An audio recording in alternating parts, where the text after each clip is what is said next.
ગેરકાયદેસર રીતે ભારતની અંદર રહેતા જે બાંગ્લાદેશીઓ છે તેમને અહીંયાથી સીધા જ પોતાના દેશમાં ધકેલવા માટેની કામગીરી હાથ ધરવામાં આવી રહી છે, ધરપકડ કરવામાં આવી રહી છે। ઓપરેશન ડેલ્ટા હન્ટ હેઠળ રાજ્યભરમાં સૌથી મોટી કાર્યવાહી હાથ ધરવામાં આવી છે।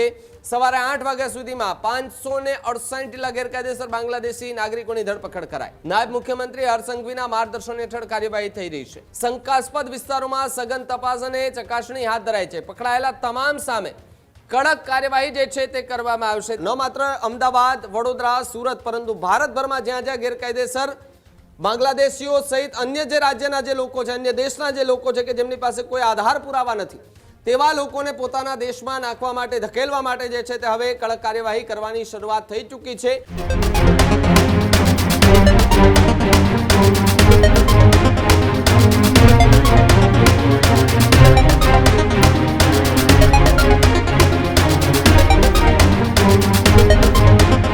રાજ્યમાં મ્યુલ હન્ટ બાદ હવે ડેલ્ટા હન્ટનું પણ એક સફળ ઓપરેશન સરકાર દ્વારા હાથ ધરવામાં આવ્યું। હર્ષ સંઘવીની એક મોડી રાત્રે બેઠક થાય, બેઠકની અંદર અલગ અલગ નિર્ણયો લેવામાં આવે।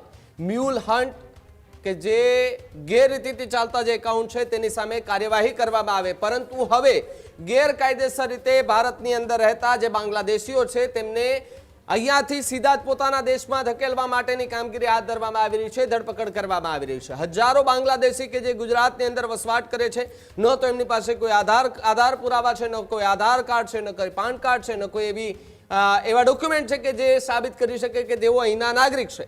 એવા નાગરિકો ન હોય તેવાને પોતાના દેશમાં ધકેલવા માટે પોલીસ, સરકાર, તંત્ર બધું જ એક્શન મોડમાં જોવા મળી રહ્યું છે। ત્યારે ઓપરેશન ડેલ્ટા હન્ટ હેઠળ રાજ્યભરમાં સૌથી મોટી કાર્યવાહી હાથ ધરવામાં આવી છે।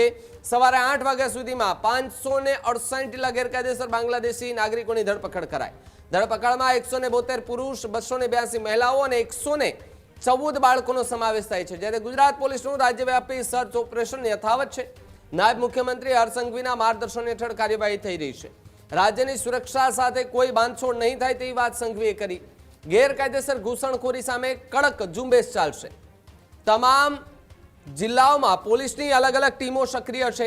શંકાસ્પદ વિસ્તારોમાં સઘન તપાસ અને ચકાસણી હાથ ધરાઈ છે। પકડાયેલા તમામ સામે કડક કાર્યવાહી જે છે તે કરવામાં આવશે। ત્યારે જે રીતે નાયબ મુખ્યમંત્રી હર્ષ સંઘવી છે તેમણે માર્ગદર્શન આપ્યું હતું અને માર્ગદર્શન બાદ હવે કાર્યવાહી જે છે તે કડક થતી જોવા મળી રહી છે। ગેરકાયદેસર રહેતા જે બાંગ્લાદેશીઓ છે તેમના પર હવે નજર રાખવામાં આવી રહી છે। નજર એટલા માટે કે ગેરકાયદેસર જ્યાં ન માત્ર અમદાવાદ, વડોદરા, સુરત પરંતુ ભારતભરમાં જ્યાં જ્યાં ગેરકાયદેસર બાંગ્લાદેશીઓ સહિત અન્ય જે રાજ્યના જે લોકો છે, અન્ય દેશના જે લોકો છે કે જેમની પાસે કોઈ આધાર પુરાવા નથી તેવા લોકોને પોતાના દેશમાં નાખવા માટે, ધકેલવા માટે જે છે તે હવે કડક કાર્યવાહી કરવાની શરૂઆત થઈ ચૂકી છે।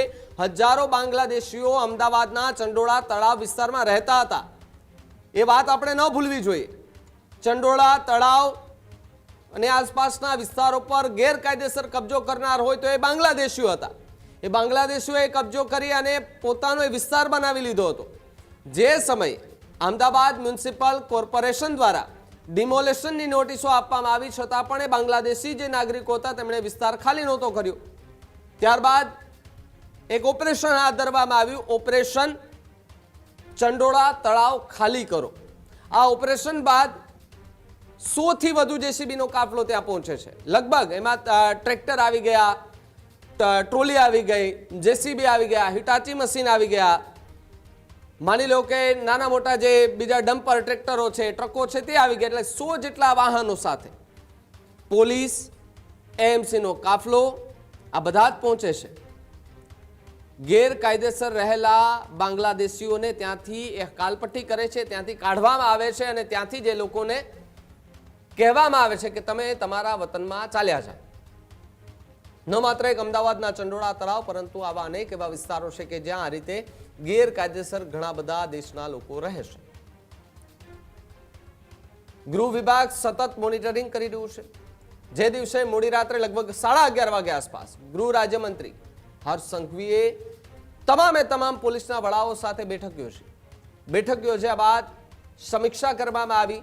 ઓપરેશન મ્યુલ હન્ટ ચલાવવામાં આવ્યું। વહેલી સવાર સુધીમાં તો મ્યુલ હન્ટના જે છેતરપિંડી કરનાર જે અસામાજિક તત્વો છે તેમાં ફફડાટ વ્યાપી ચૂક્યો હતો। કે 11:30 વાગ્યા સુધીની બેઠક ન માત્ર એક મ્યુલ હન્ટ સુધી હતી, પરંતુ એ ગુજરાતની અંદર જે કચરો છે એ કચરો સાફ કરવા માટેના નિર્ણયો પણ આ બેઠકમાં લેવાયા છે. લોકો સમજી રહ્યા હતા કે માત્ર મ્યુલ હન્ટ જે કાર્યવાહી છે તે કરાઈ રહી છે, પરંતુ મ્યુલ હન્ટની કાર્યવાહી તો એક બાજુ રહી ગઈ. હવે મ્યુલ ડેલ્ટા જે છે એટલે કે ગેરકાયદેસર ઘૂસણખોરી કરીને અહીંયા દબાણ કરીને રહેતા જે લોકો છે તેમનો સફાયો કરવામાં આવી રહ્યો છે.